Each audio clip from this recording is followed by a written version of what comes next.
네, 오늘 대한민국 선진화의 초석을 놓은 박정희라는 우리 제목으로 잘 보이시나요? 예. 저는 잘 안 보이는 것 같은데. 네. 네네. 네, 됐습니까? 네네. 네. 이 제목으로 우리 한번 살펴보도록 하겠습니다. 크게 오늘 한 5가지 부분을 볼 텐데요. 우리 박정희 대통령님 잊혀진 이름 조국 근대화라는 말씀을 굉장히 많이 하셨는데 그 부분 우리가 한번 다시 상기해 보도록 하겠습니다.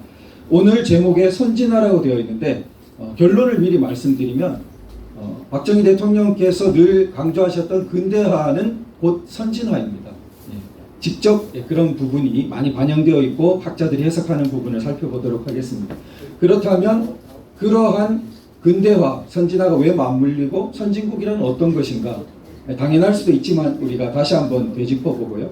이때 박정희 대통령님 5.16 혁명으로 등장할 때 우리 민족에 대한 어떤 믿음을 갖고 있었기에 그러한 새 출발을 할 수 있었는지 거기에 대한 직접 쓰신 부분들을 토대로 살펴보겠습니다.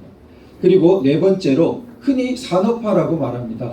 흔히 경제 개발에만 초점을 두어서 말하는데 사실 박정희 대통령께서 추구하신 것은 물론 경제개발, 산업화, 공업입국 다 포괄하지만 그러한 경제발전이 궁극적으로 더 포괄적인 근대화, 나아가서는 그 너머에 선진화까지 향해져 있다는 것을 살펴보도록 하겠습니다. 그리고 마지막으로 왜 지금 다시 우리가 박정희 대통령을 기억하고 살펴보는지를 마지막으로 또 한번 보도록 하겠습니다. 그러면 직접 박정희 대통령님 육성을 한번 들어보도록 하겠습니다. 67년도 그 연두 교서 새해에 처음 이제 발표하시는 내용입니다. 이 부분은 전체를 한번 들어보도록 하겠습니다.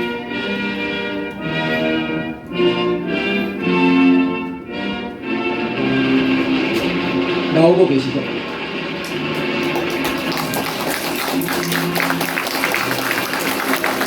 박정희 대통령은 1월 17일 올해는 위대한 전쟁의 해가 되어야 한다는 시정의 대강을 밝히는 연두교서를 발표했습니다.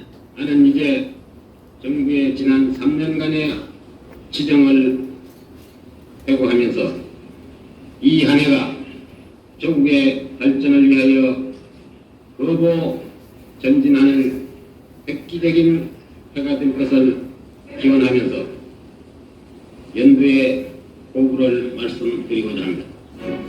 조국의 발전을 위해서 획기적인 해가 되어야 한다고 다짐한 박정희 대통령은 제1차 5개년 계획의 성과에 대해서 작년도 수출 목표 2억 5천만 달러를 달성해서 계획 기간 중에 10배의 성장을 이룩했으며 당초 계획보다 1.4%나 높은 8.5%의 경제 성장률을 보였으며 비료 공장 등 중규모 공장만도 648개가 건설되어 올해부터 비료는 자급자족이 이루어져 이제 우리는 농산물 수출 국가로부터 공산물 수출 국가, 원료 수출 국가로부터 제조품 수출 국가로 발전하고 있다고 말했습니다.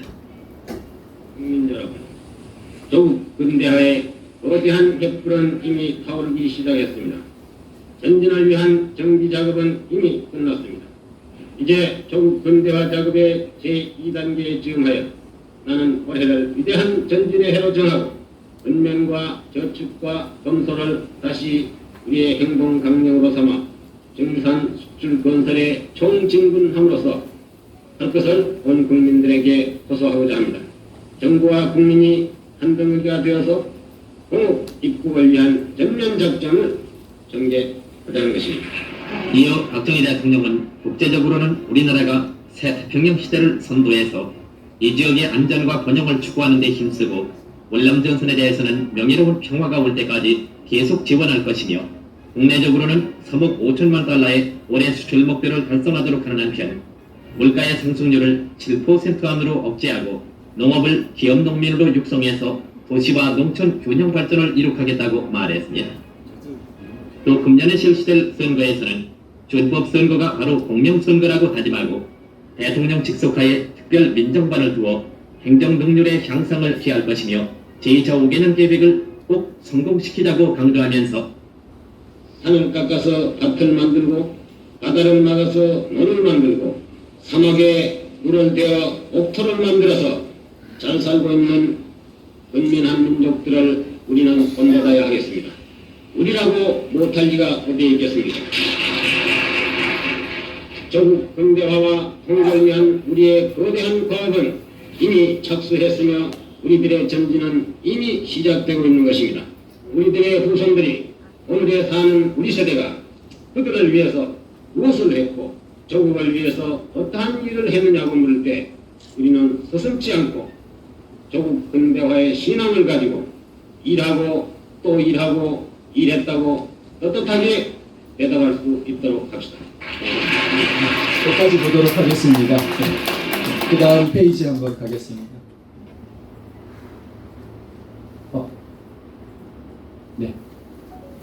네, 요거 같이 한번 읽어보겠습니다. 우리 그 대통령 연설에 나왔던 대목입니다.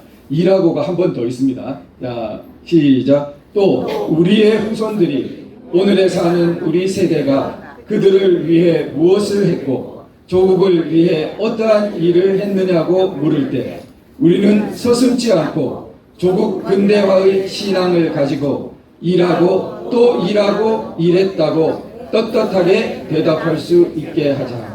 이렇게 말씀하고 있습니다. 자, 우리가 그 다음 페이지에 보면요. 자, 이게 1967년입니다. 그 해에 6대 대통령으로 두 번째 재선에서 다시 취임하시게 되는데요. 잠시 뒤에 대통령 취임사 중에 한 부분을 또 보도록 하겠습니다. 5.16 혁명은 1961년입니다. 4.19는 그 전해인 1960년이고요.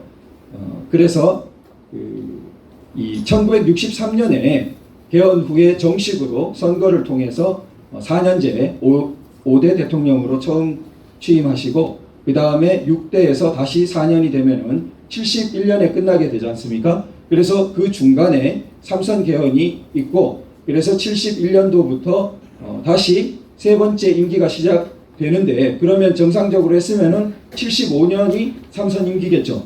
그 중간에 72년 10월 유신이 있고 그때 개헌이 있고 7년간의 임기가 있는 그 통일주체 국민회의에 의한 간선이 되면서 79년까지 7년간이 됩니다. 그리고 79년에 대통령 취임이 있고 11.6이 있고 그리고 자 여기서 그 뒷부분은 우리가 알고 있는 전두환 대통령 시기로 넘어가는데 전두환 대통령이 몇 년 했습니까?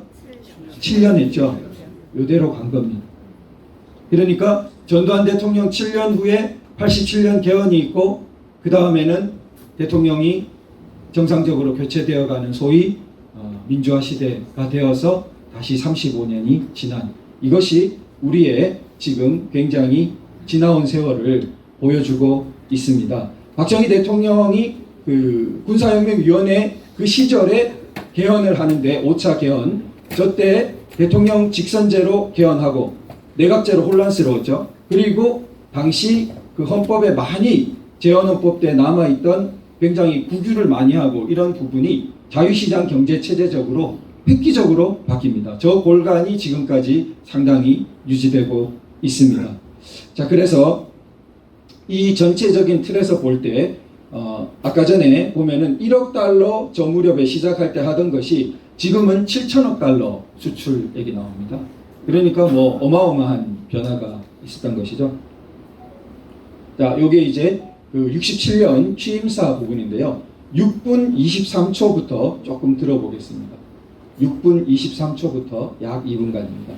지내하는 국민 여러분, 나의 소원은 이 땅에서 하나를 몰아내고 통일 조국을 건설하자는 것입니다. 우리가 바라는 사회는 소박하고 근면하고 정직하고 중간에 좀 끊겼네요. 성실한 서민사회가 바탕이 된 자주 독립의 민주사회인 것입니다. 우리의 적은 빈곤과 부정부패와 공산주의입니다. 나는 이것을 우리의 3대 공적으로 생각합니다. 빈곤은 생존을 부정할 뿐만 아니라 인간의 천부적인 개성을 억압하고 정직과 성실과 창조력을 말살하는 것이며 부정과 부패는 인간의 양심과 총화력을 마비하고 저해하는 것입니다. 공산주의는 우리의 자유와 인권과 양심을 파괴하는 것입니다. 정령 이 3대 공적이야말로 우리 민족의 중흥을 위한 투쟁에 있어서 근본적으로 배격해야 할 공적이라고 생각합니다. 친애하는 동포 여러분, 나는 이러한 정의의 복지 사회가 지금 우리가 추진하고 있는 공업 입국의 대도를 통하여 이루어질 수 있고, 또한 공업 입국은 이러한 사회를 건설하는 데 그 주안이 있다는 것을 확신하는 바입니다. 경제 건설 없이는 빈곤의 추방이란 없을 뿐만 아니라 경제 건설 없이는 부정부패로 공산되는 실업과 무직을 추방할 수도 없기 때문입니다. 또한 그것 없이는 공산주의에 대한 승리와 즉 자유의 힘이 넘쳐 흘러서 북한의 동포를 해방하고 통일을 이룩할 수도 없는 것입니다. 예, 여기까지 보겠습니다. 공업 예. 그 다음 PPT로 넘어가겠습니다. 네, 여기 같이 한번 읽어보겠습니다. 시작. 나의 소원은 이 땅에서 가난을 몰아내고 통일 조국을 건설하자는 것입니다. 우리가 바라는 사회는 소박하고 근면하고 정직하고 성실한 서민 국가가 바탕이 된 자주 독립의 민주사회입니다. 우리의 적은 빈곤과 부정부패와 공산주의입니다. 예, 제가 읽을게요. 너무 힘들어요. 나는 이것을 우리의 3대 공적으로 생각합니다. 빈곤은 생존을 부정할 뿐 아니라 인간의 천부적인 개성을 억압하고 정직과 성실과 창조력을 말살하는 것이며, 부정과 부패는 인간의 양심과 총화력을 마비 저해하는 것이며, 공산주의는 우리의 자유와 인권과 양심을 파괴하는 것입니다. 나는 이러한 정의의 복지사회가 지금 우리가 추진하고 있는 공업입국의 대도를 통하여 이루어질 수 있고, 또 공업입국은 이러한 사회를 건설하는 데 그 주안이 있음을 확신하는 바입니다. 같이 한번 읽어보겠습니다. 시작. 경제건설 없이는 빈곤의 추방이란 없을 뿐 아니라 경제건설 없이는 부정부패의 원상이 되는 실업과 무직을 추방할 수 없기 때문이며, 또한 그것 없이는 공산주의에 대한 승리, 즉 자유의 힘이 넘쳐 흘러 북한의 동포를 해방하고 통일을 이룩할 수 없는 것입니다. 1967년입니다. 저는 1969년에 태어났어요. 저 태어나기도 전인데, 저 태어나기도 전인 이 말씀이 이미 저의 이 모든 평생의 구조를 이미 가지고 있었다고 생각이 듭니다. 자, 먼저 3대 공적을, 박수 한번 칠까요? 3대 공동의 적을 지적하셨어요. 뭐였습니까? 첫째, 빈곤. 둘째, 부정부패. 셋째, 공산주의. 예. 빈곤. 오늘날도 상대적 빈곤, 빈곤 문제가 인간이 있는 한 끝은 없을 겁니다. 그러나 이 당시의 빈곤은 저는 간접 체험이지만 겪어보신 분들도 많으실 거고 들으신 바도 많을 텐데, 여기 말씀하신 대로 어떻습니까? 생존을 부정할 정도의 빈곤, 그리고 천부적인 개성을 억압하고, 이게 굉장히 중요합니다.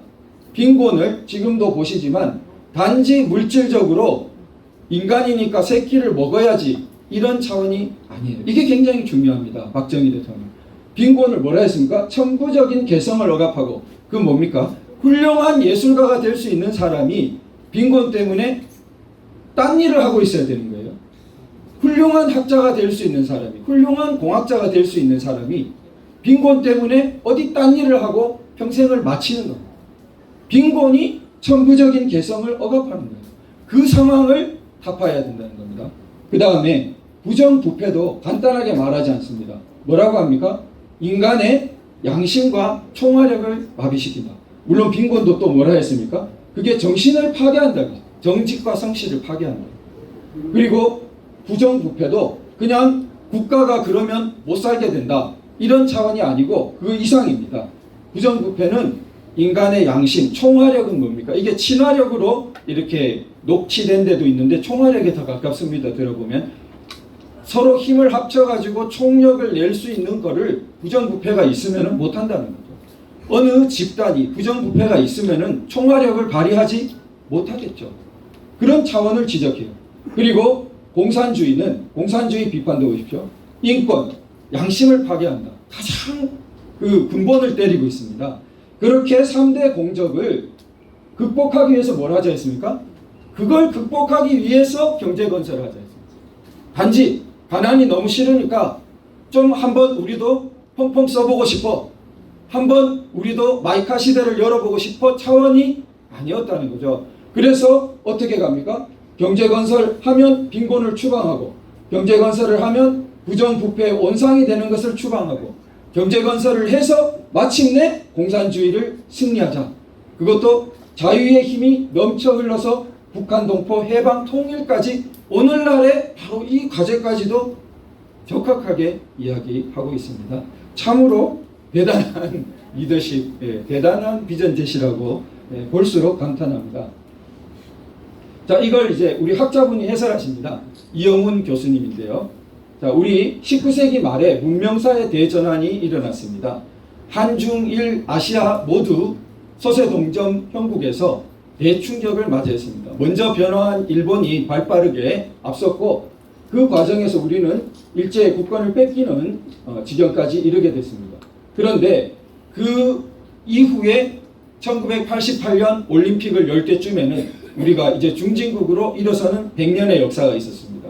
그 와중을 100년을 돌아보면은 이승만 대통령이 1875년에 태어나는데, 그 태어나던 무렵부터 올림픽을 열 때까지 한 100년간을 생각해보면 과연 문명의 대전환이 일어났죠. 이승만 대통령 태어났을 때는 단발령도 없던 상투 뚫고 그러고 있던 과거밖에 없고 그러던 때입니다. 그러던 때에서 이렇게 변했습니다. 그런데 그 와중에 공산주의의 도전을 물리치는 것이 엄청나게 큰 일이었습니다. 자칫하면은 우리가 지금 북한 김씨 왕조 아래 있는 그 꼴이 될 뻔했지 않습니까? 그러니까 큰 그게 있었고, 그래서 자유 이념에 입각한 나라를 세웠고, 정부 형태를 둘러싸고 4.19도 냉큼 내각제했습니다. 그렇게 내각제하자고 해가지고 해보니까 어땠습니까? 1년의 대혼란을 견디지 못했고, 윤보선 대통령조차 올 것이 왔다 하면서 선선히 박정희 대통령의 5.16을 인정할 수밖에 없는 상황까지 갔던 것입니다. 그리고 대통령제는 지금까지 이어지고 있습니다. 개발 전략, 수출, 공업, 입국 말고 농업 살리고 중소기업 살리고 안에서 자급자족 잘해보자는 노선이 70년대까지도 발목을 잡았습니다. 물론 경부고속도로 같은 거 왜 하냐고 그러고, 그렇게 하는 노선으로 갔다면 오늘의 대한민국은 없겠죠. 자, 그러한 것들을 차례로 극복하면서 결국 1980년대 후반에 이르러서는 6.29 선언으로 소위 지금까지 이어지고 있는 민주화 개헌 이후에 우리 민주주의와 경제까지 다 성취한 이러한 나라 만들기의 역사가 있었다라고 이제 요약하고 있습니다. 자, 우리가 경제 부분을 다시 한번 보면은 64년에 1억 달러, 지금 작년 2022년이 6,800억 달러 정도입니다. 약 70배. 예. 우리가 70배 하면은 우리 예를 들어 우리 집에 어떤 회사의 매출이 한 달에 어땠습니까? 1,000만 원이었다가 한 달에 1,000만 원 매출을 하던 가게가 70배가 되면 어떻게 됩니까? 7억이 되죠. 7억. 한 달에 7억을 파는 매출이 일어나는 거로 변화한 겁니다.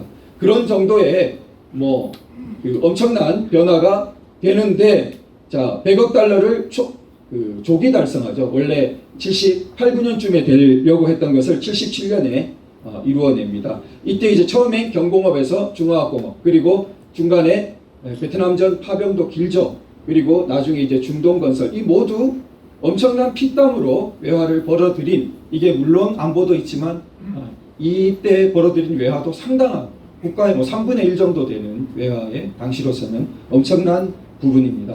자, 이것을 이제 서울법대 그 명예교수이신 최대건 교수님은 1단계는 건국과 호국, 즉 이승만 대통령이 자유민주주의로 나라를 세우고 공산 침략을 막아내는 단계, 그 다음에 2단계는 이승만 대통령이 50년대에 집권하고 있던 그때에도 서구적인 관점으로 보면 발달된 자유민주주의는 아닙니다.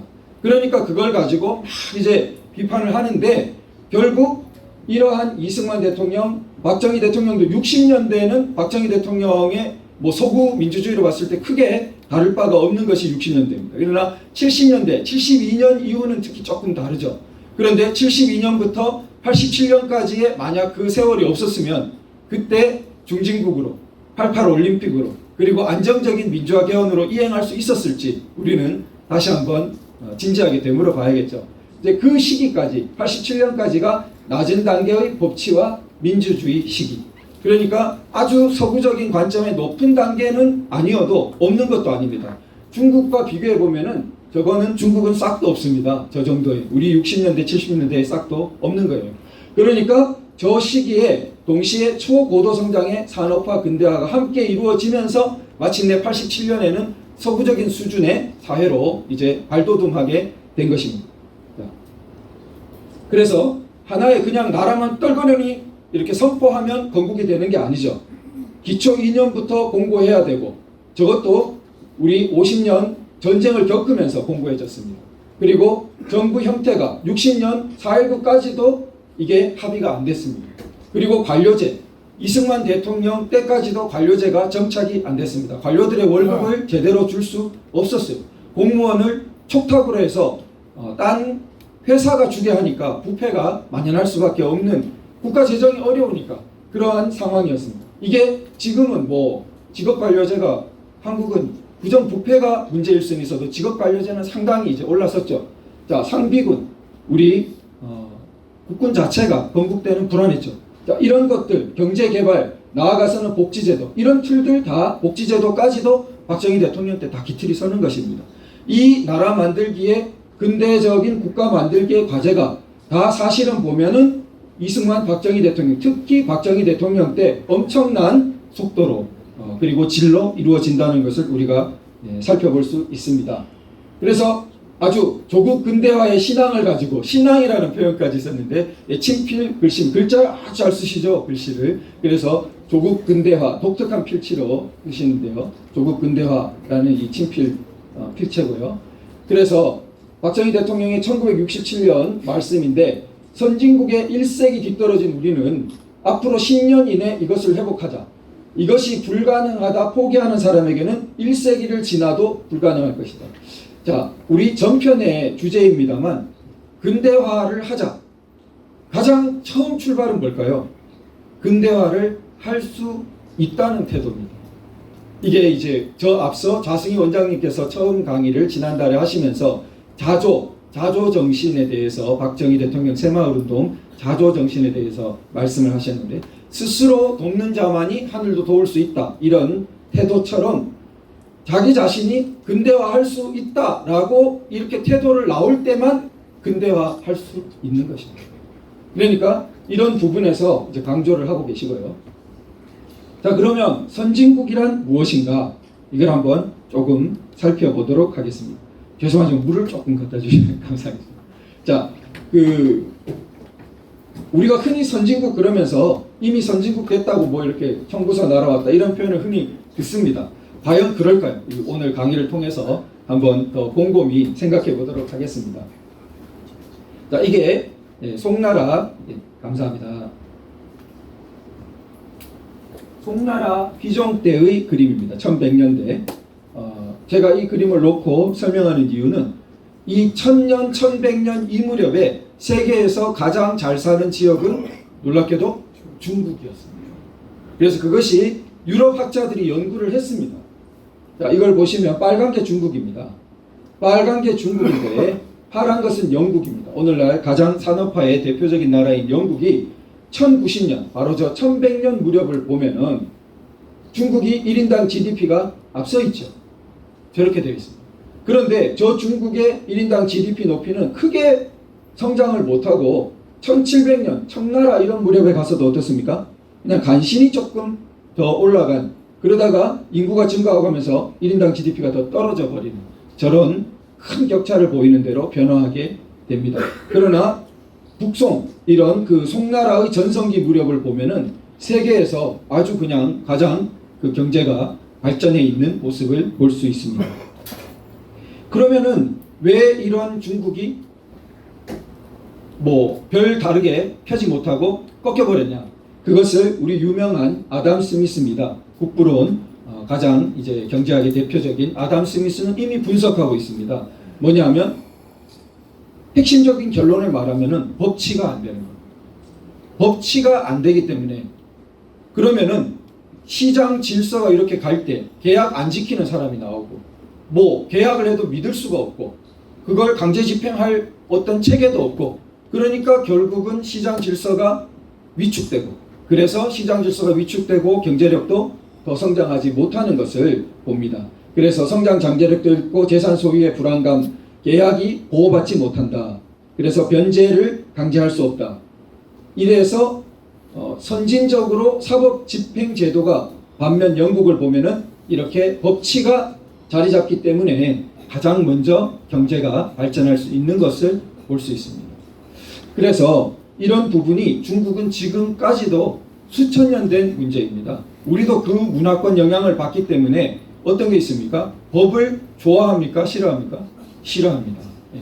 싫어하는데 요즘은 법을 싫어하는 뭐 객관적인 이유가 여러 가지 있을 것 같아요. 법원의 신뢰도도 많이 요즘 떨어졌다는 조사가 많이 있습니다. 그런데 법원이 구체적으로 잘 못하고 있는 것을 떠나서 법치 자체를 좋아하냐 안 좋아하냐 이런 문제가 있습니다. 법치가 잘 작동되면 그건 좋은 거지 라고 생각을 못한 겁니다.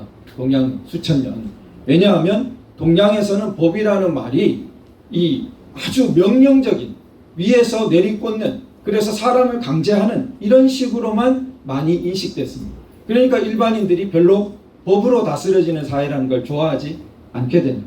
그런데 그럼 서양은 어떻게 법치라는 것을 높이게 됐냐? 서양에서 말하는 그 법치는 아침에 깨 저녁에 달라지고 이런 식의 명령적인 체계가 아니고 인류가 누천년 옳다고 인정하는 그러한 식의 보편 원리에 따라서 권력자의 변덕이 아니라 그러한 보편적인 기준과 원칙에 따라서 다스려져야 된다. 그런 것을 상정합니다. 이런 개념이 그래서 서구적인 것이 영향을 준 뒤에는 이제 우리가 많이 이제 채용하고 받아들이게 되는 것입니다. 그것이 이제 시장 질서를 발전시킬 수 있는 것이고 박정희 대통령은 이런 부분을 아주 잘 이해한 것 같아요. 그래서 박정희 대통령 때 사실 법원이 뭐 이러쿵 저러쿵 말을 많이 하지만 엄청난 발전을 하고 특히 민사 부분 이러한 재산을 다루고 하는 것에 대해서 박정희 대통령이 관여했다는 소리를 들은 적 있습니까? 없습니다. 때로 정치적인 문제가 끼어든 형사재판 뭐 이런 것에서 갈등이 일어나고 뭐 사건이 일어난 부분은 있을지 몰라도 무슨 개인 간의 재산, 기업 간의 재산 문제를 하는 다 법원에 가 있었던 겁니다. 법원이 그런 속에서 자신의 자율성과 엄청난 사법 능력이 제고되면서 이 서구적인 이런 발전이 갔던 거죠. 자, 우리가 지금은 보면 전근대, 근대. 당시로서는 근대화가 안 된 게 너무나 많아 보였기 때문에 근대화 그랬는데 오늘날 보면 어떻습니까? 자, 문명의 이기도 부족하고 과학기술 발전도 부족하고 신분제, 저건 이제 서서히는 타파되어 갔습니다만 그리고 자유평등, 인권 존중, 또 시장 확대, 민주주의 정치제도, 법치 뭐 이런 모든 문제가 전근대 사회와 근대 사회 학술적으로는 이게 철학하는 분들은 굉장히 추상적으로 이 문제를 복잡하게 끌고 갑니다. 그분들은 또 그런 영역이 필요하니까 그럴 수 있지만 우리 시민 교양으로 봤을 때는 너무 혼란을 일으킬 필요가 없고 우리 생활적으로 딱 와 있습니다. 전근대 사회, 근대 사회 구분되죠? 구분됩니까? 안 됩니까? 예, 구분됩니다. 그죠? 우리 옛날에 아주 옛날에 시골에 보였던 모습 그리고 오늘날 우리 도시에서 볼 수 있는 모습 많이 구분됩니다. 자, 그런데 이런 부분이 서구에서 그러면은 한꺼번에 됐냐? 서구도 한 1400년대부터 점차 된 것입니다. 수백 년, 한 300~400년을 걸칩니다. 그러니까 하나의 자유, 뭐 마음대로 구속시키지 못하는 걸 위해서 싸우는 것, 내가 신앙을 가지고 내 신앙을 믿겠다는 걸 보호받기 위해서 싸우는 것, 이런 것 각각이 엄청난 피를 흘리고 엄청난 투쟁을 해서 획득됩니다.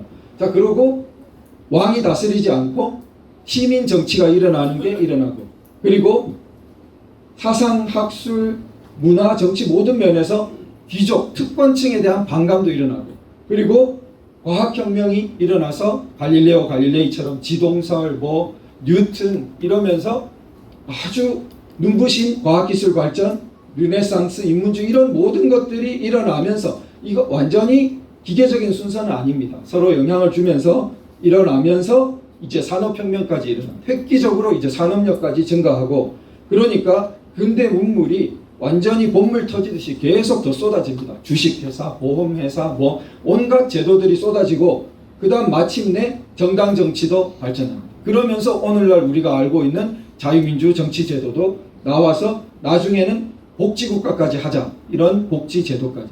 이 모든 400~500년 넘는 역사가 우리나라 1960년대 초반에서는 어떻습니까? 모든 것이 엄청난 과제로 그냥 떡 앞에 있는 겁니다. 그것을 근대화, 어떻게 근대화하냐? 한 세기, 수세기 걸린 것을 단 10몇 년 만에 할 수 있다, 하자, 이렇게 간 것이죠. 자, 이 일본은 이제 재빠르게 19세기 후반에 변신해서 침략하게 되죠. 자, 그 다음에 건국의 과제에서 이런 나라의 독립뿐만 아니라 수많은 근대화의 과제들을 가졌지만 이승만 대통령이 이거 다 할 수가 없습니다.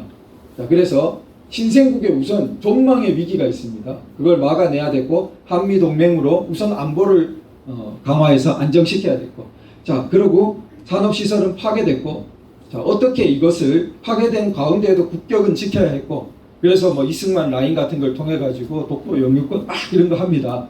자, 그런데 자, 기초는 놓여 있습니다. 이 부분이 중요합니다. 이승만 대통령이 국가 정체성을 확고하게 잡아놓습니다. 반공 자유체제다. 그 다음에 많이들 강조되지만 농지 개혁으로 중산층이 성장할 수 있는 딱 그 기틀을 만들어 놓습니다. 그래서 대지주와 수많은 소작인들로 이루어지는 이 전근대적인 어떤 중세적인 그런 모습이 혁파되어 버립니다. 그리고 자유통일을 해야 된다, 이런 원칙. 그 다음에 한미동맹은 우리의 기둥이다. 그 다음에 정부 형태는 대통령 중심제다. 그리고 교육을 강조한다. 이건 이승만 대통령 때부터 초등학교 세워가지고 거의 문맹을 없앱니다. 그리고 박정희 대통령 때 더욱 이제 그 고도로 강조되게 됩니다. 자, 우리 그 이승만 대통령 아까 전에 말씀드린 농지 개혁이 엄청났다는 거, 북한은 무상몰수 무상분배 그랬지만 가짜였어요.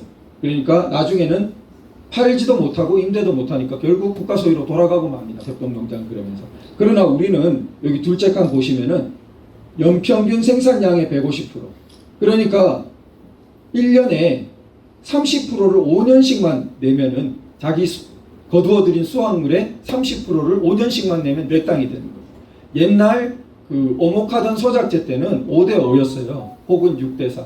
1년에 그냥 지주에게 40%, 50%씩 줘야 되는데 30%만 5년간 주면 내 땅 되는 그러한 획기적인 변화가 이승만 대통령 때 일어나게 됩니다. 그러니까 96% 이상이 자작지로 바뀌게 되고, 이 모두가 이제 중산층으로 갈 수 있는 토대가 형성됩니다. 자, 그런데 토대는 있지만 가지 못했어요. 그래서 4.19 때 후에 대혼란을 우리가 보게 됩니다. 그러면서 5.16이 일어났을 때 서울대 학생회가 이미 5.16이 4.19를 계승한 혁명이다, 이렇게 자기들도 평가하게 됩니다. 그 당시 사람들의 감은 5.16이 4.16과 그렇게 배치되는 것이 아니었던 것입니다. 자, 이게 이제 그 1962년 아직 그 민선 대통령이 되기 직전에 쓰신 박정희 대통령의 저서입니다. 아주 꽤 두껍습니다. 그래서 우리 민족의 나갈 길이라는 이 저서 중에 여러 이제 우리 민족 역사를 아주 전체적으로 비판하고 반성하고 하면서 전승해야 될 유산, 우리가 되살려내야 될 유산을 꼽습니다. 그 중에 이제 여러 가지 4가지를 한번 살펴보도록 하겠습니다. 자, 보면은 그 향약 같은 것을 들면서 우리에게 공동체, 공화, 자치의 전통이 있다, 이걸 강조합니다. 자, 그리고 그게 이제 새마을 운동 이런 거로 연결되겠죠. 그리고 두 번째, 호국, 상무, 이 무를 높인다는 거죠. 무를 멸시하는 게 아니라 지행, 합일, 이런 정신을 강조합니다. 그래서 화랑도, 그리고 삼국 통일, 태종 무열왕, 이런 것들이 이제 강조되게 되고, 이순신, 뭐 강감찬 다 강조되게 됩니다. 자, 그 다음에 이 특이한데요. 그 허균이라든지 우리 하급관리 김천택의 청구영화, 그리고 여성이었던 이 해경궁의 한중록, 이런 것들을 특별히 들면서 이러한 당시에 억압받던 사람들, 서민들, 이런 분들에게 굉장한 저력이 있다는 것을 이렇게 말씀하고 있습니다. 이 특이한 지점입니다. 이 박정희 대통령이 아까 전에도 서민을 강조하셨죠. 그러니까 이렇기 때문에 이런 철학과 바탕이 있기 때문에 우리 나라를 전체적으로 당시 통합시켜서 이 어떤 대단한 약진을 할 수 있는 바탕을 이룰 수 있었던 거라고 생각됩니다. 자, 그리고 그러한 서민적인 것만이 아니라 아주 하이 퀄리티의 높은 수준의 것도 식견이 아주 높으셨어요. 그래서 우리 집회에는 이런 분들이 막 들어가 있지 않습니까? 1,000원짜리에 누가 들어가 있죠? 태계 이황, 5,000원짜리에 율곡 이이가 들어가 있어요. 그래서 이미 그 책에서 높이고 집회를 저때 저렇게 한 것입니다. 박정희 대통령 때. 퇴계에게서는 뭐를 특히 높였냐면은 퇴계는 일본에서도 존경받은 사람이다. 그러니까 일본 유학의 거의 지존처럼 여겨지고 있다. 즉 국제적인 탁월성을 강조합니다. 그리고 율곡 이이에 대해서는 10만 양병설을 먼저 주장했다. 임진왜란이 나기 전에 선견지명, 그리고 율곡 이이는 실천적인 유학을 많이 강조했다. 이게 이제 다산으로까지 이어진다. 이러면서 다산은 게다가 혁신적인 유학까지 전개했다. 아주 뭐 유학사에 대한 아주 그 수준 높은 이 흐름을 보이면서 우리나라의 저력이다, 이런 것이 이렇게 말씀하고 있습니다. 자, 박정희 대통령이 이제 산업화를 넘는 근대화를 하는 그 시기에 네 번째 이제 본론 대목인데요.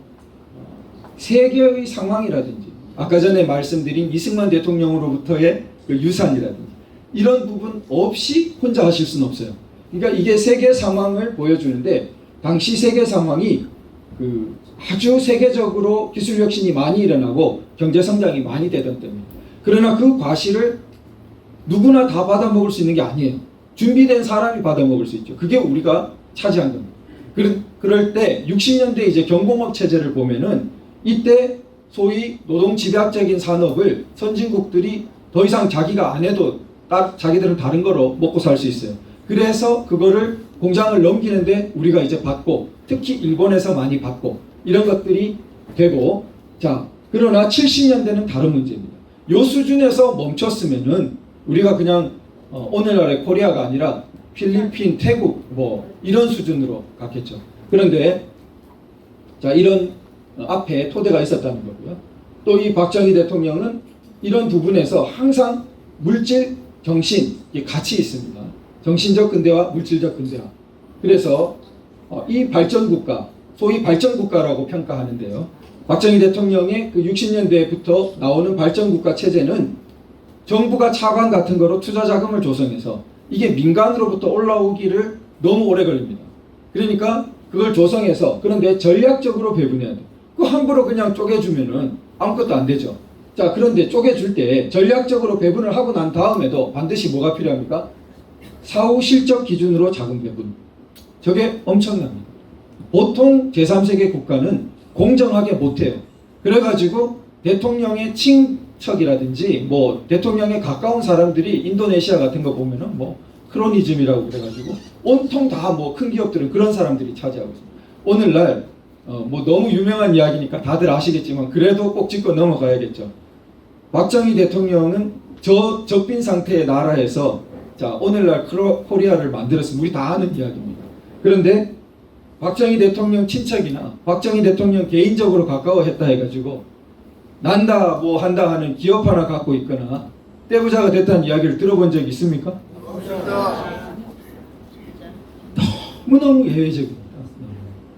그러니까 특히 박정희 대통령이 집중시켰던 그 권력의 정도와 비교하면 더더욱이에요. 그러니까 절대 권력은 절대 부패한다는 것이 서양 정치 철학의 기본입니다.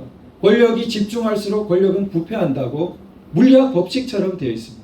즉 박정희 대통령처럼 권력을 집중시켜 놓으면은 그러면은 물리학 법칙처럼 여겨지면은 부패가 일어나야 되고 정실주의가 일어나야 됩니다. 그런데 어땠습니까? 안 일어납니다. 그것이 바로 이 코리아를 만든 거죠. 맞습니다. 자, 예, 박수 한번 드려야죠. 그리고 이제 선진 기술, 고급 인력 주도적으로 공급하고 반드시 계획하고 실행하고 피드백해서 조정하고 이게 명령적인 계획이 아닙니다. 그러니까 유도하는 계획. 그러니까 사회주의와는 전혀 다른. 이걸 이해 못한 사람이 뭐 계획 경제를 했다고 해가지고 뭐 사회주의 비슷하게 전혀 아닙니다. 그래서 박정희 대통령 책에도 최소한의 계획과 최대한의 자유라는 문구를 쓰고 있습니다. 자, 이게 그런데 박정희 대통령님 혼자 하지 않아요. 아주 훌륭한 협력자들이 많은데 우리 뭐 아까 전에 동영상에 김종필 총재의 모습도 나왔습니다만 이병철 회장, 정주영 회장, 포철의 박태준 회장 이런 기라성 같은 분들이 뭐 수없이 나타나서 좋은 협력자가 됩니다. 협력자를 만드는 것도 리더십이죠. 그러니까 그러한 좋은 협력자와 협력을 해서 이 나라를 융성시키는데 이병철 회장은 역시 경제인답게 아주 대담한 구상을 해요. 그러니까 영국의 길을 따라가서는 우리는 안 된다. 영국은 고전적인 밑으로부터 그 산업화의 길은 우리는 요원하다. 그래서 차관을 도입해서 대기업을 먼저 육성하고 그 성과로 중소기업과 농업을 뒤따라 발전시키고 오늘날 우리가 걸어온 길이죠. 이 코스를 재창하게 됩니다. 박정희 대통령 저 말이 맞다 하고 채택하고 실행하게 되는 것입니다. 그래서 관민이 아주 박자가 딱딱 맞게 글로벌 삼성, 글로벌 대한민국이 함께 이루어지는 역사를 펼쳐가게 되는 것입니다. 역시 정신 부분을 지적하고 있습니다. 근대화는 물질만으로 되지 않습니다. 그래서 가난을 청렴으로 혼동하면 안 된다. 명분만 중시하면 안 된다. 자, 뒤에 보겠습니다만 박정희 대통령 항상 군인답게 능률과 실질을 숭상하고 이렇게 이제 국민교육헌장에 쓰죠. 부정부패 안 된다. 그 다음에 그러나 기업가를 부정축제자로 모는 것은 비판했습니다. 자, 이런 부분이 박정희 대통령이 이병철 회장 이런 말이 있고 난 다음에 태도가 많이 달라진 그 군사 정부처럼 처음에 있었을 때 이 부정축제 막 기업 이런 그 처벌이 있다가 확 달라지게 됩니다. 자, 그런데 이게 이제 우리가 70년대를 설명해야 돼요. 70년대를 볼 때는 베트남을 생각하면 딱 됩니다. 뭐 그 시절을 살아오신 분들은 너무 잘 아시겠지만 베트남이 뭐 평화협정 맺고 그 다음에 미군 철수하고 공산화되고 보트피플 나오고 망국의 역사가 저게 60년대 말 70년대 초의 역사입니다. 그러니까 베트남과 유사한 상황에 있던 우리나라로서는 상황이 어떻겠습니까? 초긴장 상태죠. 그때만 해도 사회주의 그 소련이 막강했습니다. 그러니까 그 당시에 우리나라의 그러한 불안과 위기 상황을 고려해야 유신을 이해할 수 있습니다. 만약 그런 상황이 아니면 유신할 것도 없겠죠. 그런데 그런 상황이 있습니다. 분명히 있고 그 다음 하나가 더 있어요. 이제 이런 상황뿐만 아니라 이런 70년대에 중화공업을 합니다. 60년대의 공업 노선도 사람들이 반대했어요. 그런데 70년대에 중화공업을 하자 미쳤다고 그랬습니다. 자, 우리가 겨우 섬유공장 돌리는 것도 안 된다 하는 거를 해가지고 이제 조금 수출하기 시작했는데 뭐 정유공장을 만들어? 뭐 철강공장을 만들어? 뭐 기계공장을 우리가 뭐 그거 하다 이제 다 망할 거야 이렇게 됐던 거죠. 그러나 우리가 획기적으로 발전하자면 저기 가지 않을 수 없다라고 판단하고 저리로 갔고 실제로 그것이 맞았습니다. 이영훈 교수님은 마지막 열차에 한국인을 올려 태운 박정희라고 그랬어요. 그러니까 세계가 기술 혁신이 저 때도 계속 빠르게 일어났습니다. 그렇기 때문에 선진국이 경공업만 넘겨주는 게 아니라 중공업 중에서도 대표적인 게 조선입니다. 조선은 아주 중후장대한 시설을 필요로 하지만 막상 노동이 들어갑니다. 많이. 그러니까 선진국에서 하기가 싫어졌습니다. 그럼 누군가가 받아야 했습니다. 그럼 뻔한 것이 아닙니다. 그 당시에는. 그런데 저걸 받자 이렇게 된 겁니다. 저걸 받자. 그래서 오늘날 조선강국 코리아가 있게 되는 거죠. 자, 그런 것들이 일어나는데 오늘날처럼 한번 생각해 보십시오. 양대 정당이 서로 다른 개발 노선, 완전히 다른 노선을 주장하고 있습니다. 야당은. 농민, 중소기업가 중심으로 우리나라의 자급자족적인 이런 산업을 키워서 세계 경쟁력을 갖도록 해야 된다. 이런 노선을 갖고 있어요. 그러면은 중화학공업을 해야 된다는 거. 이런 주장을 하는 야당하고 선거를 해가지고 표결을 해가지고 그럼 만약에 선거에서 완전히 압도적으로 졌거나 뭐 아슬아슬하게 돼가지고 교착 상태에 빠지거나 그러면은 아 민주주의니까 뭐 그렇게 해야지 그렇게 생각하시는 태도가 있을 수는 있겠죠. 그러나 그거는 뭐를 생각해야 됩니까? 좋다. 민주주의를 해서 그 당시에 70년대에 그런 식으로 다른 개발 노선을 하거나 개발 노선이 흔들려가지고 완전히 흐지부지 되어서 중화공을 못했으면 오늘날 우리의 삶은 뭐 태국보다 못한 거예요. 왜냐하면 태국은 자연자원도 있고 훨씬 관광객 받아들일 요소도 많고 하지만 우리가 가진 게 뭐가 있습니까? 그러면은 10중 8구 그보다도 못한 삶의 수준으로 되어 있는 거를 인정하고 그 말을 해요. 아, 난 그래도 민주주의 하면 된다. 민주주의 하면은 그게 맞아. 근데 보통은 그런 나라들이 그 다음 어떻게 돼요? 그걸 못 참아. 그럼 다시 군부가 또 나옵니다. 그게 남미 같은 데가 일어나는 일들, 악순환이 되는 거예요. 군부 또 나왔다가 군부 실을 물러가라 하고 또 사회가 또 싸우다가 혼돈. 그러한 것을 자 막은 거죠. 그게 이제 유신이 이게 중화공업 노선으로 가는 부분인데 중화공업 노선에서 그래서 더욱 강한 목돈 전략이 나옵니다. 선택과 집중으로 몰아주고 그 다음에 단계적인 고도화가 있고 세계 경영을 시작합니다. 중화공업이기 때문에 반드시 세계 시장을 저게 벌써 글로벌한 모습을 보이는 겁니다. 세계 경쟁력을 가져야 살 수 있다. 이렇게 이제 가는 것이 차원이 달라지게 되는 것이죠. 자, 현대 유명한 정주영 회장, 우리 조선 신화 유명하죠. 배 하나도 안 지어봤는데 막 배 수주해가지고 만들었다 하고 현대의 기적의 신화죠. 그런데 저도 이번에 보고 놀랐는데 원조는 박정희 대통령이에요. 여기 정주영 회장이 회고하는데 정주영 회장이 포기하려고 했어요. 너무 어려움이 많다. 이 세상의 정주영 회장, 의지력 강한 유명한 정주영 회장도 대통령 도저히 안 되겠습니다. 포기하려고 했는데 뭐라 했어요?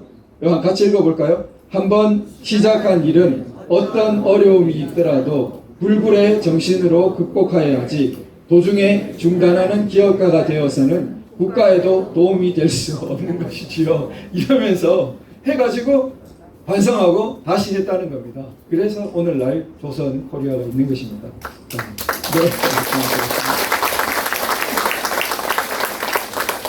자, 그래서 그 당시는 산업보국, 산업으로 우리나라에 지키고 보답한다. 조국 근대화, 최고 경영자, 뭐 산업 근로자 다 이렇게 뭉쳐 있었습니다. 그래서 이 중동으로 가는 이 근로자분들 출국하는 모습입니다. 그래서 그런데 이 우리 70년대에 그걸 돌아볼 때 항상 이제 이런 비난하는 사람들은 2차 인혁당이라는 사건이 있습니다. 75년 정도 무렵인데 요건 이제 1차 인혁당 인민혁명당. 자, 2차 인혁당 때는 한 10명 정도가 선고를 받고 24시간이 되기 전에 사형 선고가 나고 사형 집행이 돼버려요. 그러니까 오늘날 좀 섬뜩하죠. 사형 선고가 나고 하루가 가기 전에 사형 집행이 돼버린 거예요. 그러니까 뭐 이걸 가지고 대표적인 이제 하나의 상징으로 내미는 겁니다. 자, 물론 우리가 이 오늘날 생각하는 감각과는 안 맞습니다. 그러나 당신은 오늘날과 같은 세상이 아니에요. 75년이 아까 말한 베트남이 패망하던 해입니다. 그러니까 우리나라 자체, 안보 자체가 엄청나게 취약하던 그런 때이고 그 다음에 또 하나 꼭 염두에 둬야 되는 것은 인혁당은 지금 와서는 자꾸 비밀당이 아니라고 그러는데 여기 뭐라 그래요? 직접 참여했던 사람이 실존했던 지하당이었다. 자기가 가가지고 실제 이렇게 입당 선서하고 완전히 공산주의 정당인 것입니다. 그러니까 그걸 오히려 사법부에서 왜곡해가지고 그래서 막 자꾸 왜곡해서 재심 무죄가 요즘 여러 건 일어났어요. 저 하나 조봉암에 관한 것도 있습니다. 그 왜곡이 어떻게 나중에 알게 됩니까? 소련 문서가 나오면서 소련에서 그 김일성이 소련 외교관에게 이렇게 말한 내용이 기밀 문서로 나오면서 조봉암에게 돈 준, 양명산을 통해서 돈 준 게 나온 겁니다. 당시 그게 거짓말이라고 하면서 조봉암을 억울하게 죽였다고 재심 무죄 막 이렇게 갔는데 아닌 거죠. 오히려 다시 재심해야 돼요. 그러니까 이 인혁당도 마찬가지입니다. 직접 겪은 분들이 반체제 정당이 맞는 거예요. 그런데 이걸 자꾸 반체제 정당이 아닌 거로 왜곡하는 그런 오히려 역왜곡 현상이 일어나고 있습니다. 그러면은 당시 베트남이 무너지고 하던 때 반체제라는 게 우리나라에 얼마나 위협이 되겠습니까? 그러니까 그런 부분이 고려되면서 그 체제를 봐야 되는데 일면적으로 이제 보는 것이죠. 자, 그래서 마침내 전두환 대통령까지 거치고 아까 전에 말씀드렸지만 요 앞에 70년대 후반에 나라가 한창 그렇게 민주화 요구 뭐 뒷걸고 그럴 때 김영삼 전 대통령 당시 야당 총재를 박정희 대통령이 불러서 만났습니다. 그래서 이 회고록 같은 데서 이제 역사에 전해지는 이야기가 김 총재 나에게 조금만 더 시간을 주시오. 내가 유경수 여사가 서간 뒤입니다. 내가 무슨 낙이 있겠냐. 내가 무슨 욕심이 있겠냐. 나에게 조금만 더 시간을 달라. 이렇게 말했습니다. 그러니까 그 시간은 이겁니다. 이렇게 가고 결국은 이렇게 간 겁니다. 우리나라는. 그래서 87년에 결국은 오늘날까지 있는 이 헌법으로 이제 안정이 됐으니까 오늘날까지 유지가 되겠죠. 그러니까 그 시기 있었던 것입니다. 자, 이게 이제 그 고속도로인데 이 고속도로가 근대화의 길이라고 연설 중에 표현합니다. 그러니까 그냥 하나의 단지 물질적인 게 아니고 요 영상을 좀 뒤에 보시겠습니다만 이 영상에서는 뭐라고까지 말하냐면은 나 이거 물질적이고 경제적인 이유 때문에 만 세운 게 아니다. 우리 민족의 저력이 얼마만한 저력이 있는지를 확인하고자 했다. 이걸 통해서. 그리고 우리 민족의 대의가 얼마만큼 있는지를 하고자 했다. 이렇게 연설합니다. 그 개통식 현장에서. 그러니까 자, 이 고속도로 하나에서도 여러 차원 앞서 있었던 거죠. 고속도로를 놓아야 된다라는 차원도 한참 앞서 있었죠. 대부분의 당시 사람들보다 앞서 있었지만 그 고속도로가 단지 물질적인 것만이 아니고 그걸 통해서 우리가 자신감을 갖게 되고 야 우리도 할 수 있다 이러면서 실제로 할 수 있다로 막 가버린 거죠. 질주한 거죠. 그걸까지 염두에 둔 것입니다. 그 다음에 산림 녹화도 어마어마한 규모인데 뭐 사진으로만 우리 후세대는 보지만 다 민둥산이죠. 완전히 그냥 붉은 산 민둥산인데 그거를 지금 이 울창한 산림으로 바꿨는데 한 해에 3억 그루를 심었대요. 3억 그루. 어마어마한 숫자죠. 자, 3억 그루를 심고 더 놀라운 건 이제 고건 총리가 회상하는데요. 3억 그루마다 건목이라고 해가지고 심어놓고 그 다음에 가서 잘 자라는지 확인하러 가는 겁니다. 건목을 다 했다는 거예요. 우리 그걸 초월합니다. 3억 그루를 그루마다 건목을 다 했다는 거예요. 보건 총리가 거짓말할 이유가 없고 책임져야 합니다. 그런 과정을 통해서 이 울창한 산림이 있게 된 것입니다. 자, 그래서 이런 부분 이제 건너뛰고요. 개발제한구역, 그린벨트 이런 거 다 우리 박정희 대통령 국립공원 지정 선구적인 시각에서 이게 나오는 거죠. 자, 치산 치수에서 우리 다목적 댐 여기 이제 소양강 댐인데요. 어마어마한 그 치수 사업이 벌어졌죠. 그리고 제주를 국제 수준의 관광지로 개발하는 것도 60년대. 박정희 대통령 감귤 개발도 이때. 그리고 그 다음 넘어가겠습니다. 자, 이런 부분이 있는 와중에 박정희 대통령 과학기술을 강조해요. 자, 과학기술을 강조하면서 이 일화가 어떤 게 있냐면요. 당시 뭐 하버드 나오고 60년대에 미국에서 그 연구원 취업해서 봉급받는 사람 어떻게 데려오겠습니까? 우리나라에서 아무리 많이 줘도 거기서 받는 월급의 30% 정도 주기도 벅차요.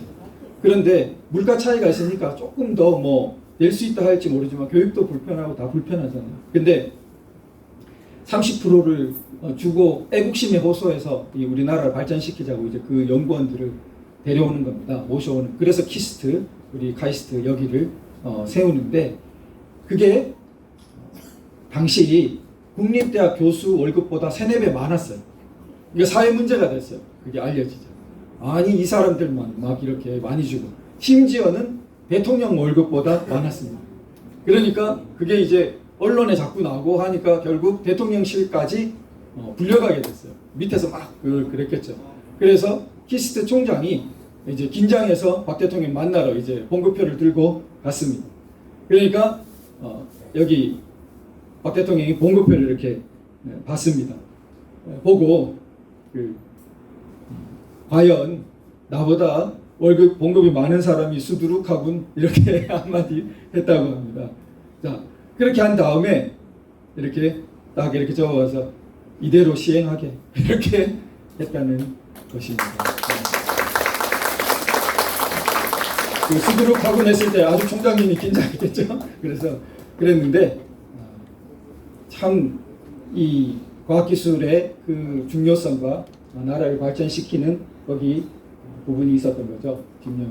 자, 그 교육에 대한 이 말씀도 보면은 자, 교육의 성과는 자, 너무 아름다운 말이에요. 셋째 줄 어떻게 되어 있습니까? 거목을 키워가는 은은한 지하의 물줄기처럼 국가 발전의 저력이며 역사 발전의 밑거름으로서 영구불멸의 가치를 지니고 있는 것이다. 교육에 대해서 이렇게 깊은 관점을 가지고 추진을 한 겁니다. 네, 감사합니다. 자, 그리고 그래서 이 우리 서울대 명예교수님이 박 대통령님을 회상하면 자, 조국 근대화가 박 대통령 목표였다. 그런데 밑으로 와 보시면 근대화란 어떻게 됐습니까? 사회, 문화, 교육 등 광범위한 분야에서 단지 산업 경제만이 아니라는 거죠. 자, 사회, 문화, 교육 모든 광범위한 분야에서 발전이고 그 다음 뭐라 했습니까? 선진화하는 것이. 이렇게 이 그 노학자, 당대를 살아본 학자가 딱 정확하게 지적하고 있는 것입니다. 중간에 걸 빼버리면 어떻습니까? 근대화란 선진화. 그러니까 오늘 강의 제목이 뭐예요? 선진화의 초석을 놓은 박정희. 대한민국 선진화의 초석을 놓은 박정희. 근대화는 박 대통령의 입버릇이고 아까 연설에도 보셨죠? 신앙이었죠? 늘 평생 근대화, 조국 근대화. 필서도 많이 남겨놓은. 그런데 그 근대화가 뭐라고요? 선진화. 그러니까 대한민국 선진화의 초석을 박정희 대통령이 놓았다고 하는 말이 당연하죠? 네, 그렇게 당연한 거죠. 자, 이 문화 부분도 보시면은 이 수많은 문화 정책들 다 박정희 대통령 때 제도를 정비한 것입니다. 그러니까 단지 물질적이고 잘 먹고 잘 사는 것만 머리가 있었으면은 우리나라의 문화를 육성해야 되는, 우리나라 전통 문화를 보존해야 되고 나라의 뛰어난 문화유산들을 잘 관리해야 된다는 생각이 나올 수가 없겠죠. 근대화를 깊이 이해한 겁니다. 근대 국가는 자기 자신의 독립적인 주체성, 자존감이 있어야 됩니다. 그러려면 역사의 훌륭한 것들을 발굴해가지고 보존하고 불국사 같은 것도 다 이렇게 아산 현충사, 다 충무공 유적지 이렇게 해야 올라가는 것입니다. 모든 게 그때 된 것입니다. 이런 것들이. 자, 그리고 수도도 이렇게 정비하게 되고요. 자, 그 다음에 여기 민족성지라고 해서 강화도 뭐 온데 다 도산서원, 오죽헌 정비하게 되는 것입니다. 자, 경주개발 대대적으로 경주개발을 위한 메모까지 있습니다. 그래서 보면은 박정희 대통령은 너무 전방이셔가지고 심지어는 작사 작곡도 하셨잖아요. 그러니까 뭐 도대체 이거 뭐 못하는 게 뭐냐? 뒤에 이제 제가 보시겠지만 사격의 초명수예요. 초명수. 백발백중이에요. 그러니까 사격 한번 했는데 흑점을 9발 맞춰버리고 그 줄 달려있던 거를 한 발 맞춰버리고 그러니까 뭐 그리고 백발백중이라고 휘호를 쓰셨다고 그러는데 저는 뭐 사병이어가지고 권총 못 쏴봤습니다. 장교들이 쏩니다. 저는 소총은 조준이 쉽습니다. 그런데 소총도 맞추기 어려운데 권총은 더 어렵다고. 그런데 권총 사격 백발백중. 그런데 노래도 지어요. 경주개발 메모도 해요. 그래서 그런데 이것을 이해하는 것은 박정희 대통령이 이제 르네상스라는 표현을 아시고 잘 씁니다. 소위 그 마키아벨리 이런 사람이 살던 이태리 문해부흥 시대의 르네상스적 인간이라는 게 전방의 인간입니다. 그래서 그런 이 부분에 가까운 분이었습니다. 이게 불국사 지금 못 보죠. 10,000원짜리에 이랬다가 좀 종교적인 색채가 많다 해서 세종대왕으로 바뀌었습니다. 자, 근데 이제 왜 지금 다시 박정희가 마무리 단계로 가겠습니다. 자, 보면은 선동이 너무 많고 쉽게 넘어가요. 자, 이런 것들이 근대화되고 선진화된 모습입니까? 반대입니까? 반대죠. 자, 이 여러 가지 선진적이고 아주 투명하고 그런 선거의 모습이나 이런 게 이루어져야 될 것 같은데 아니야. 할수록 이상해지는 것 같아요. 이것도 근대화 선진화의 길과 역행하고. 자, 가장 최근에 문제가 된 이거 뭐예요? 예? 새만금 잼버리. 이거는 새만금 잼버리에서 문제가 된 화장실 하나만 생각해봐도 이 경악이에요. 그러니까 이게 도대체 88년도에 53년에 폐허해서 우리가 35년 지난 88년에 올림픽을 훌륭히 치렀는데 다시 35년이 지나서 이게 뭐가 된 거지? 자, 거기서 우리가 생각해 보게 됩니다.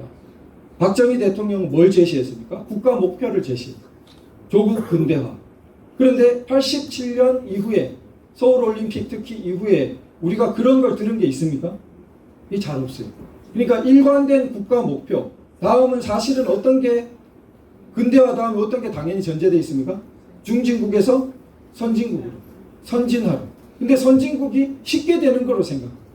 그냥 소득만 1인당 소득만 자꾸 2만 되고 3만 되면 선진국이 되는 거를.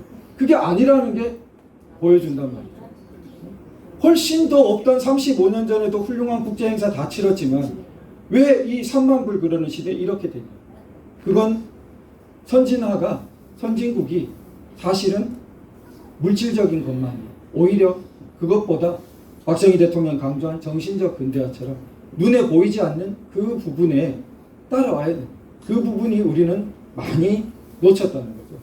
그래서 박정희 대통령을 보면은 이 장개석을 만나가지고 장개석이 지금은 더 유명할지 모르지만 앞으로 오랜 세월이 지나면 박정희 대통령이 장개석보다 유명해질 것 같아요.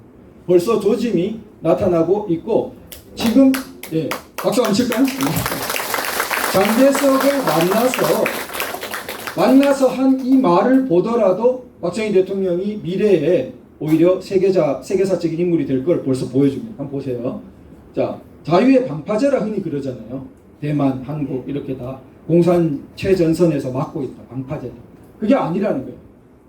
자, 어째서 우리가 파도에 시달리면서도 그저 가만히 서 있어야 하는 그러한 존재입니다.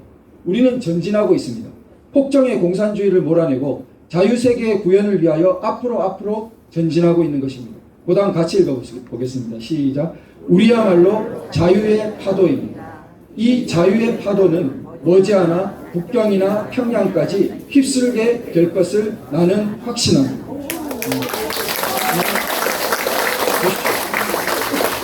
자유의 파도라는 말도 저는 보고 깜짝 놀랐어요. 제 머릿속에 이 좋은 말이 왜 안 떠올랐을까 여기까지. 저 태어나기도 전에 이 말씀 벌써 하신 자유의 파도 얼마나 좋습니까? 자유의 파도. 근데 그 다음 어때요? 이 자유의 파도가 북경과 평양뿐만 아니라 북경까지 휩쓸어 버릴 거다 하고 벌써 말씀하고 있어요. 세계사적인 의미입니다.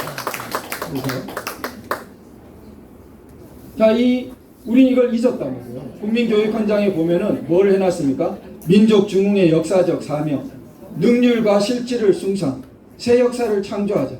이런 말도 안 하지만 수십 년간 이런 분위기가 없었다는 거예요. 이런 분위기가 없잖아요. 그렇죠? 이런 분위기가 없는 거예요. 이런 정신적 분위기가 있어야 선진화를 할 수 있는 거지. 이런 정신적 분위기가 없는데 거저 갖다 줍니까? 선진화를? 결코 그렇게 안 된다니까요. 결코. 다시 살려야 됩니다. 자, 그래서 우리가 이제 박정희 대통령을 보면은 어느 우리 한국의 외교관이 제3세계에 한 20-30년 전에 벌써 다니면서 제3세계 국가에서 계속 묻는다는 거예요. 한국에서 온 외교관이니까. 도대체 한국은 한국전쟁 후에 6.25 후에 그렇게 폐허가 됐는데 단시간에 어떻게 그렇게 놀라운 발전을 할 수 있었습니까? 비결이 뭡니까? 처음에는 이 외교관이 뭐 이래저래 굉장히 자기도 딱 요약 설명을 못하니까 힘들어하다가 나중에 자기가 답을 찾았다 이거예요. 그게 뭐냐면 이분이 찾은 답은 우리나라는 천년에 한 번 나오기 힘든 지도자 두 사람이 연이어 집권을 해서 수십 년간 통치했기 때문에 그래서 예외적인 세계사의 예외적인 발전을 할 수 있었습니다 하니까 다른 사람들이 쉽게 이해하더라는 거예요. 이게 바로 이승만과 박정희입니다. 그래서 근데 저는 이제 그 외교관님 말씀을 듣고 좋은 말이다 생각했는데 그게 마키아벨리에 연결된 말인 건 몰랐어요. 마키아벨리는 우리 흔히 마키아벨리 유명하죠. 뭐 군주론, 마키아벨리적이다. 뭐 이게 서양 근대 철학의 근대 정치 철학의 원조입니다. 아주 일찍 살았네요. 이태리에 1400~1500년대 막 이무렵. 근데 이 마키아벨리가 로마를 연구했습니다. 자기 이태리의 원조니까. 로마 시대를 연구해가지고 로마가 세계사에서 가장 뭐 빛나는 제국이죠. 1000년을 세계의 가장 유명한 나라라고 하면 거의 로마죠. 서양에 이 영향을 주고 뿌리에 성경에도 로마가 나오죠. 그래서 로마인데 이 로마가 1000년간 이렇게 갈 수 있었던 바탕이 뭐냐? 마키아벨리가 로마를 연구했으니까 그걸 파야겠죠. 이 사람 대답을 했습니다. 자기가 연구하고. 이 사람의 대답은 뭐냐면은 로마의 1대 왕과 2대 왕이 훌륭하다는 거예요. 로마의 1대 왕 로물루스, 늑대 젖을 먹고 자랐다는 신화가 있습니다. 쌍둥이 형제가. 즉 물을 대표합니다. 전쟁 이런 쪽. 로마는 수많은 전쟁 속에서 거의 전쟁 없는 해가 없다 할 정도로 그렇게 갔습니다. 두 번째 왕은 더 오래 집권했는데 이 누마라는 사람인데 거의 종교인이에요. 로마의 종교, 로마의 정신문화 이런 모든 것을 확립합니다.